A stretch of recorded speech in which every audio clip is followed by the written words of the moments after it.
Okay? All right. So this, anybody popping in, this is strictly a test or a new control board. So we're just doing a test. I'm going to read one paragraph.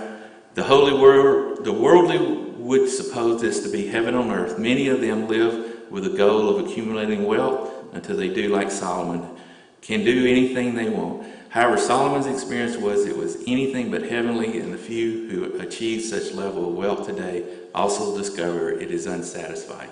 Okay? Keep going, Steve. All right. Still others seek to find meaning in some earthly cause. There are those who give their lives to an organization or business. Still others live for an ideal like environmentalism.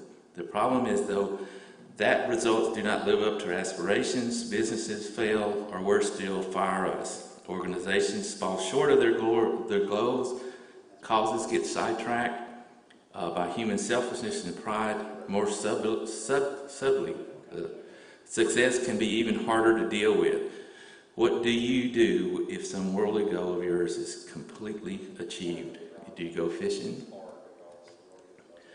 Thus, we see that honoring the purpose for those who are created, though it appears very restrictive, is actually a blessing. Christians can live in a meaningful, fulfilled life from beginning to end without facing the disappointment that hounds the worldly, because God's goals are bigger than we are. We never find them inadequate. But still, when we come to the end of our lives, we can anticipate an eternal reward instead of oblivion or eternal punishment. Go to the other mic. Okay. And then after we finish this, I want to go and just walk into the auditorium and just read some more there, just to see how the shotguns pick up. Okay? All right. Start. Hey, bend down like they're going to Okay. do that. All right. I am the Lord, there is no other, declares, repeats. He also says, to every knee shall bow. Yes. Lean over like you're leading a prayer. You Okay. know how everybody does. They get right up on that mic. Eat the mic a little bit. Yeah. Okay.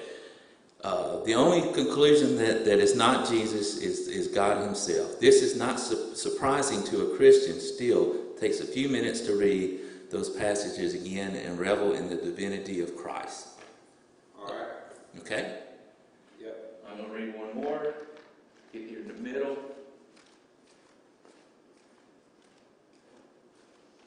The image of Babylon, the mistress of the kingdom, is revealed by John to describe a government that defiles God and persecutes his people. 47:5, Revelation 17. Both prophecies show that God will be victorious and his people vindicated. Pray today against the governments that stand against God all around the world. Pray for God's vindication. So they're going to be on the low end of a comment in the thing. There's no way around that. Appreciate it. Bye.